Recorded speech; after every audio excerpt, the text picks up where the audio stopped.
કારગિલ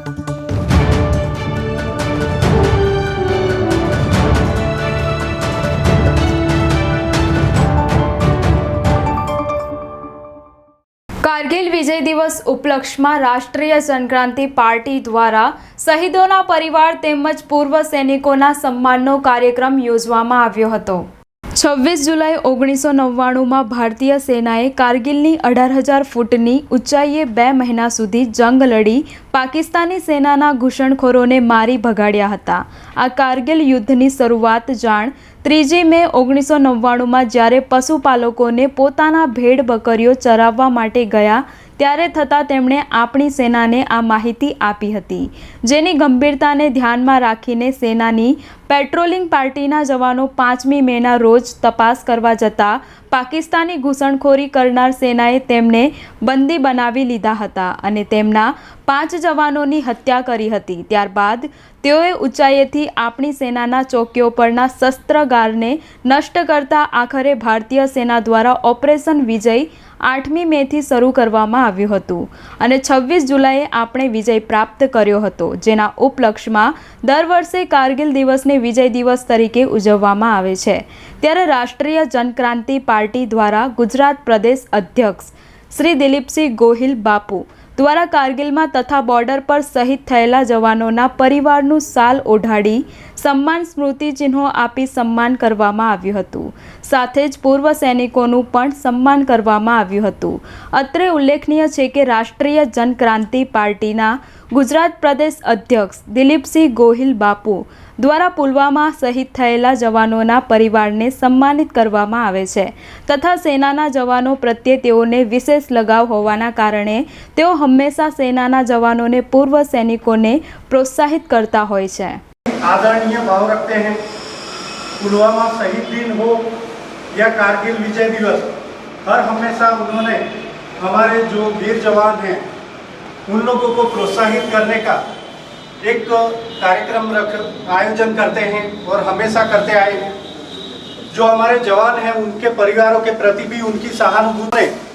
8 मई के दिन ये युद्ध शुरू किया था कारगिल का, जो 2 महीना तक चला था, 60 दिनों तक चला था, जिसमें 527 से ऊपर हमारे जवान जो वीर योद्धा थे उनको हमने खोया था और 1300 से ऊपर जो जवान थे वो गंभीर रूप से घायल हुए थे। घुसपैठिए जो सैनिकों के रूप में थे उनको हमने मार भगाया। इसी उपलक्ष्य में हमारे तत्कालीन प्रधानमंत्री पूर्व प्रधानमंत्री दिवंगत अटल बिहारी वाजपेयी ने विजय दिवस को मनाते आए हैं। हमारे सैनिकों का जज्बा आज भी जो जोश है वो हाई है और आज भी हमारे पूर्व सैनिक भी एक जज्बा है। हमारे आदरणीय प्रधानमंत्री श्री नरेंद्र मोदी, उन्होंने अपनी सरकार में हमारी भारतीय सेना को इतना मजबूत किया है कि अभी आपने वर्तमान पत्रों में भी देखा होगा राफेल सौदा है और चीन के आगे भी हम डटकर उनसे मुकाबला किए हैं। पाकिस्तान को भी जवाब दे रहे हैं, साथ ही चीन को भी हर मोर्चे पर हम लोग जवाब दे रहे हैं। तो जोश और जज्बा हमारे दिल्ली के गुजरात प्रदेश अध्यक्ष श्री दिलीप सिंह गोहिल बापू, उनको हमारे देश के वीर जवानों के प्रति इतनी संवेदना है कि हर साल पुलवामा शहीद दिन हो जो 14 फरवरी को मनाया जाता है, कारगिल शहीद दिवस हो, विजय दिवस हो, सहानुभूति रही है। साथ में उनकी सराहना करते हैं, हर हमेशा उनकी मदद के लिए वे तत्पर रहते हैं। आज भी उन्होंने कारगिल विजय दिवस पर एक कार्यक्रम आयोजित किया है। और ये जो कारगिल युद्ध है ये 60 दिनों तक सबसे जो लंबी लड़ाई, जो सबसे बड़ा युद्ध है वो 60 दिनों तक चला था भारत और पाकिस्तान के बीच। और ये लड़ाई में भारत ने बहुत अच्छी तरह से विजय पाया। इसमें काफ़ी अपने भारत के जवान शहीद हुए और ये जो ऑपरेशन हुआ, ये ऑपरेशन को विजय ऑपरेशन नाम दिया गया। ये 8 मई से 26 जुलाई तक ये ऑपरेशन चला, लगभग 60 दिनों तक। इसके बाद भारत ने पाकिस्तान को हराया, इसलिए कारगिल विजय दिवस मनाया जाता है। मैं ज़्यादा कुछ बताऊंगा नहीं क्योंकि काफ़ी टाइम हो गया, सब लोग पसीना बहा रहे हैं। આજે કારગિલ દિવસના ઉપલક્ષમાં राष्ट्रीय जन क्रांति पार्टी है, શ્રી ગોહિલ બાપુએ ભૂતપૂર્વ સૈનિકોનો સન્માન કર્યો છે અને કારગિલ દિવસ બહુ એનાથી ઉજવાય છે ખુશીથી. એના બદલ અમને બહુ લાગણી છે અને અમે એમનો આભાર માનીએ છીએ. આજે કારગિલ દિવસમાં આપણા જે જવાનો શહીદ થયા હતા, શું કહેવા માંગશો? કારગિલ દિવસમાં જે જવાનોનું બલિદાન ગયું છે એના માટે એમની યાદમાં અને અમે અહીંયા એક પ્રોગ્રામ રાખેલો હતો. અમે બધા માજી સૈનિક એમની યાદમાં અમે 2 મિનિટનું મૌન પાડીને એમની આત્માને શાંતિ મળે એવી અમે प्रार्थना કરી છે. आज का सबसे पहले जो कार्यक्रम था, मैं जो ऑर्गेनाइज़र हैं, जो कार्यकर्ता स्पेशली जो है ना, जो राष्ट्रीय क्रांतिकारी पार्टी के हमारे दिलीप सिंह गोहिल बापू हैं, जो हमारे जो वेटरन परिवार के लिए जो आयोजन किए कारगिल शहीद दिवस के ऊपर में उपलक्ष्य में, मैं उनको सबसे पहले धन्यवाद देना चाहता हूं बड़ौदा वासियों के वेटरन परिवार की तरफ से. और साथ में मेरे जो कारगिल विजय दिवस के उपरांत जो लड़ाई के दौरान में हमारे जो वीर जवान जो है ना शहादत हुए हैं हमारे देश के, उनको हम बड़ौदा के वेटरन परिवार से उनको नमन करते हैं और उनकी आत्मा की शांति के लिए जो है ना ये करते हैं कि उनके परिवार को सशक्तिकरण दें, उनका परिवार फले फूले और उनके परिवार के साथ हम लोग हैं. साथ में हमारे जो वीर नारियां हैं, जिनके जो है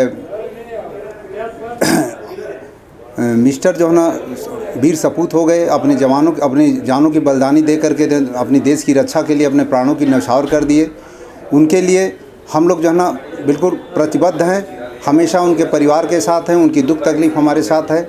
और बड़ौदा के जो वेटरन परिवार हैं हमेशा उनके साथ हैं, कभी भी जो है ना 24/7 जो है ना कभी भी ज़रूरत पड़ेगी उनके साथ हम लोग हैं. ख़ास करके बेरोजगारी है, जो भी हमारे वेटरन परिवार के अंदर जहाँ जहाँ लोग डिनाइजेशन पोस्ट पर हैं, हम चाहेंगे कि हमारे वेटरन परिवार के जो वीर नारियाँ हैं, उनके बच्चे हैं, उनको हम रोज़गार दें और स्वावलंबी बनाने का लिए हम लोग कटिबद्ध हैं. सर, आज की पोजीशन में जिस तरह से हमारी भारतीय सेना सभी तरह से सक्षम है, चाहे वो चाइना हो या पाकिस्तान हो, उसको जवाब देने के लिए जो सक्षम हुई है, तो आज की स्थिति के बारे में क्या कहना चाहेंगे? हाँ, आज नया भारत है जो आज की पहले भी वही सरकार चल रही थी, लेकिन अपनी जो है ना दिशा और प्रणाली और कार्यशैली वर्किंग स्टाइल नहीं चेंज किए थे. आज वही हमारा जो है ना भारत नया भारत है, जो कि वही पैसा है, वही सोने की चिड़िया थी, आज जो कर रहे हैं. आज जो है ना पूरा विश्व के पटल पर जो है ना हमारे देश की पहचान हुई है कि भारत जो है ना किस तरह से चल रहा है. वही जो नरेंद्र मोदी जाते हैं व्हाइट हाउस और जो है ना रूस में जाते हैं, उनको जो है ना वहाँ के राष्ट्रपति जो कि दरकिनार कर देते थे, आज जो है उनको आवभगत के लिए सम्मान के लिए लोग आते हैं और जा कर के संसद में जो है ना अपने देशवासियों को भारत के जो है ना गूंजते हैं मोदी मोदी करके जो है ना आज होता है. वो नरेंद्र मोदी की ताकत नहीं है, 130 करोड़ जनता की ताकत है. तो इसलिए आज जो है चाइना जो आज आंखें दिखाता था, आज जो है आप आसाम की पूर्वोत्तर की बात कर लीजिए, आज जो है ना लद्दाख की जो डोकलाम की बात है, या यहाँ पर जो है चाइना की जो हमारे पॉइंट थे, तो आज जो है सशक्तिकरण और जो हमारे जवानों की और देश की भारतीय सेना हो, थल सेना हो, नेवी की जो पहचान हुई है आज की सरकार से हुई है. और आज जो है हमारे देशवासियों में जो जोश है, जज्बा है, सिर्फ हमारा जो नेतृत्व जो करने वाली जो नेता हैं उनके साथ है. सर, जो राफेल आया है हमारे भारत ने खरीदा है, साथ में नई नई मिसाइल टेक्नोलॉजी के साथ परीक्षण किया जा रहा है, कितनी मजबूताई से अभी भारत खड़ा है, कैसे देख रहे हैं आप? हमारे जो आज देश में अपनी भारत की संप्रभुता और अच्छा के लिए जो हमारी सेना की तकनीकी जो है ना, जैसे कि राफेल को लाया गया, राफेल के ऊपर जो है ना बाकी विपक्ष पार्टियां काफ़ी टीका टिप्पणी कर रही थी, उनको देश का नहीं, उनको जो है ना अपना जो है ना रोटियां सेकने में लगी थी. लेकिन आज जो राफेल की पहचान है, जो मिसाइलें आई हैं हमारी जो है ना एडी की मिसाइल्स जो नई नई परचेज करके लाए हैं, लॉन्चर्स हमारे आए हैं, हमारे रूस से काफ़ी हुए, इसराइल से जो टेक्नोलॉजी हुई है, उससे हमारा भारत काफ़ी मजबूत है. सर, DRDO ने भी काफ़ी परीक्षण करके नई मिसाइलें और ड्रोन वगैरह जो सिस्टम है वो लाए हैं, क्या कहना चाहिए? हाँ, अभी जो हमारी देश की जो सीमाएं हैं उसको रक्षा करने के लिए जो DRDO ने जो ड्रोन और जो है ना टेक्नोलॉजी जो रिसर्च किए हैं और बॉर्डर पर तैनात किए हैं, इससे जो है चीन के अंदर काफ़ी दहशत है. और आंख दिखाने के अभी देख रहे हैं कि आप लोग जो है पीछे हटा है, हमारी बहादुर जन सैनिकों ने पीछे की है. खास करके हमारे देश के जो डिफेंस मिनिस्टर अपना रक्षा मंत्री जो वहाँ गए, और वहाँ पर कई बार जो है ना हमारे प्रधानमंत्री के जो आज तक जो है एक सेना में एक इतिहास है, जिसकी वजह से जो है ना सेना का मनोबल, हमारे देश का जो है ना युवा प्रत्याशी यंगस्टर, उनका भी मनोबल अच्छा है. और आज जो है सेना का इससे पहले हमारे जो दिवंगत जो है ना प्रधानमंत्री अटल बिहारी वाजपेयी थे, जो कि हम लोग भी 34 साल सेना के अंदर नौकरी की है। किसी भी हमारे वीर शहादत हो जाते थे सेना पर, तो उनको जो है ना ऐसे जो है ना उनके डिस्ट्रिक्ट में उनके घरों तक नहीं जाता था। आज वही है कि जो भी हमारा वीर जवान यदि किसी भी प्रांत का हो आता है तो उसको सम्मान पूर्वक जो है ना उसके घर आता है, उसके डीएम मिनिस्टर उसके एमपी सम्मान से करते हैं और सलामी दी जाती है। ये हम लोग की गौरवान्वित करता है। सर, हमारे देश के जवानों को कोई संदेशा देना चाहेंगे? हम देश के जवानों को ये संदेशा चाहते हैं कि आप जो है देश के जो रक्षा के लिए आप एक रहें। अखंडता के लिए कोई समझौता नहीं है, समृद्धता हमारी अच्छी है, यहाँ की संस्कृति अच्छी है। आप जो है ना जय भारत की नारा लगाते रहे। सर, आपका परिचय? मेरा परिचय कैप्टन BC सिंह, मैं सेना के अंदर 34 साल करके कोर ऑफ EME से रिटायर्ड हूँ। अभी वर्तमान में मैं जनरल मैनेजर की पोस्ट पर हूँ निजन इंडस्ट्रियल सिक्योरिटी में। आज कारगिल विजय जो दिवस है उसमें एक भारत देश के लिए बहुत अच्छी बात है और खुशी की बात है, लेकिन साथ साथ में अपने लिए दुखद की बात भी है, क्योंकि 1999 में ये कारगिल युद्ध शुरू की कहानी मैं आपको बताना चाहूँगा। ये 3 मई से शुरू हुआ। कैसे शुरू हुआ? 3 मई के दिन ये जो बर्फीली पहाड़ियाँ हैं जो हमारे दराज सेक्टर, काकासर सेक्टर, ये इन सेक्टरों के ऊपर बहुत हाइट में है। तो बहुत सर्दी होने के कारण हमारी सेना वो सर्दियों के दिनों में जब ज़्यादा सर्दी होती है तो नीचे आ जाती है और वो हमारी जो चौकियाँ वो खाली हो जाती हैं। उन दौरान नापाक पाकिस्तान के इरादों से उनकी सेना ने ये जो चोटियाँ हैं, चोटी पे जो हमारी चौकियाँ थी उसके ऊपर धीरे धीरे कब्जा करना शुरू किया। इस बात की जानकारी भारतीय सेना को 3 मई 1999 को एक चरवाहा था, भेड़ बकरियों का चरवाहा, उस साइड में भेड़ बकरी ज़्यादा होते हैं, उनका चरवाहा था। उस लड़के ने एक सेना को जानकारी दी। जैसे ही उनको 3 मई 1999 को पता चला कि ये वहाँ की जो चौकियाँ हैं वो पाकिस्तान की सेना ने धीरे धीरे कब्जा करने जा रहा है, तो हमारी सेना ने 5 मई 1999 को एक पेट्रोलिंग भेजा यहाँ से कि वो जो हमारी चौकियाँ हैं उनको चेक करो। तो उस दिन, ये 5 मई के दिन की बात है जिस दिन हमारी पेट्रोलिंग फर्स्ट टाइम गई उस एरिया में, और वहाँ के पाकिस्तान के जो सेना थी उन्होंने हमारे जो पेट्रोलिंग गए थे उनको पकड़ लिया और उधर ही 4 या 5 लोग शहीद उस दिन भी हुए थे। फर्स्ट दिन की बात है, 5 तारीख को। 3 तारीख को इनको मैसेज मिला, 5 तारीख को पेट्रोलिंग है, उस दिन की बात है। फिर धीरे धीरे इंडियन आर्मी वो वापस आए, इधर से मैसेज मिला कि हाँ वहाँ ऐसे ऐसे चौकियाँ हमारी पूरी कब्जे में कर रहे हैं। तो 9 मई से इन्होंने गोलाबारी शुरू की हमारी इंडिया से। 9 मई से इनकी गोलाबारी शुरू हुई तो काफ़ी मात्रा में, और यहाँ से फिर एक ये कारगिल जो युद्ध बोलते हैं इसको एक ऑपरेशन विजय के नाम से घोषित किया था। तो ये युद्ध लगभग 26 जुलाई 1999 को समाप्त हुआ, और 26 जुलाई 1999 को कारगिल की पहाड़ियों पे, कारगिल के ऊपर एक भारतीय सेना ने उसको फतेह हासिल किया और वहाँ तिरंगा लहराया था। उसके बीच में काफ़ी भारी मात्रा में हमारे भारत देश का नुकसान भी हुआ। उस दौरान हमारी, क्योंकि वो तो हाइट में थे और हमारी सेना नीचे थी, तो हमको आमने सामने की लड़ाई नहीं हो सकती थी। इस वजह से वहाँ मोटराज बटालियन लगभग 300 मोटर वहाँ पर तैनात किया गया था। रेडार्स, रॉकेट्स, बोफोर्स वहाँ सबसे ज़्यादा सकारात्मक हुई, और बोफोर्स सकारात्मक हुई थी वहाँ पे, क्योंकि नीचे से ऊपर मारना था, ऊपर से नीचे तो कोई भी मार सकता है। तो उस 60 दिनों के अंदर हमारे भारत देश की जो सेना है उन्होंने इतना तन तोड़ काम किया, और आखिर में 2 महीने के बाद कारगिल पर विजय हासिल किया। सर, उस दौरान जो हमारे MiG-27 और MiG-29 और R-77 मिसाइल्स, बिल्कुल इससे ज़्यादातर हमने अटैक किया था। हाँ, उस दौरान हमारे वायुसेना की तरफ से MiG-27, MiG-29 और रॉकेट्स का अटैक हुआ था, और उसी दौरान एक फ्लाइंग ऑफिसर था नचिकेता करके, वो वहाँ कैद भी हो गया था। उसको काफ़ी दिनों के बाद में उन्होंने छोड़ा भी, वापस आया वो। ये 99 की बात है। तो ये उस दौरान, क्योंकि हम भारतीय थल सेना के पास जो हथियार आर्म्स है वो आमने सामने के लड़ सकते हैं, और लेकिन इसमें हमारे एक आरटी में जो गन होती है वो और ये बोफोर्स ही कामयाब थी, इसीलिए वायुसेना का काफ़ी दबदबा रहा और वो काफ़ी कारगर रहा उस समय।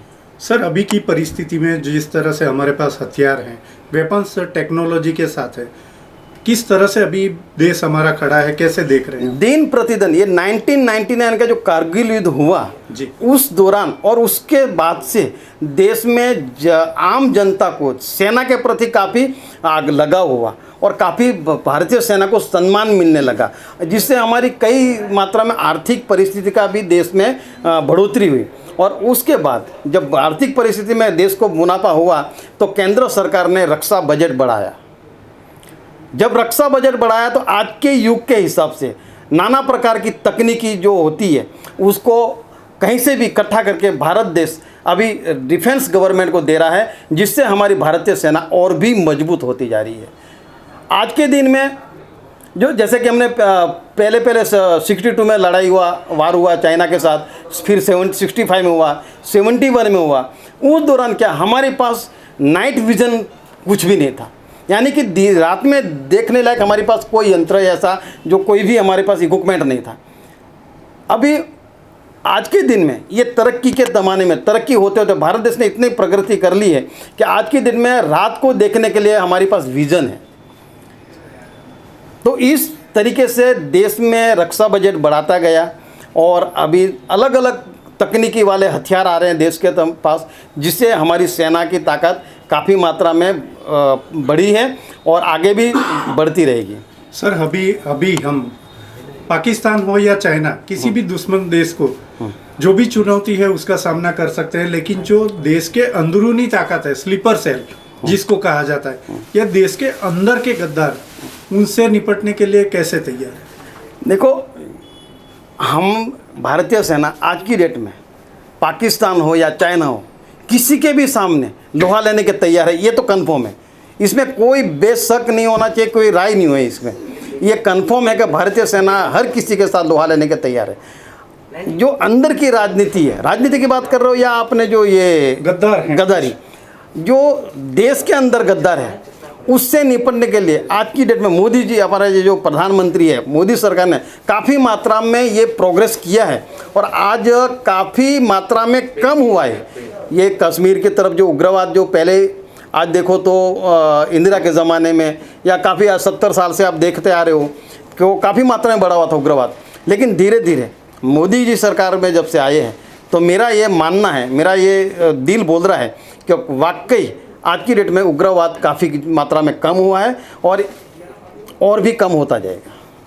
कुछ संदेश हमारे देश के अभी जो नई पीढ़ी है उनके, नई पीढ़ी के लिए मैं ये संदेश देना चाहूँगा तो कि हमारे जो देश के जो नव युवा है वो ज़्यादा से ज़्यादा, मैं तो ये कहना चाहूँगा गवर्नमेंट को, अगर मेरी सरकार होती, मान लो एक दिन के लिए मैं पीएम होता, तो मैं सबसे पहले ये करता, अदर्स कंट्रियों में है ये चीज़ कि भाई सबसे पहले हर घर से एक युवा सैनिक सेना में हो।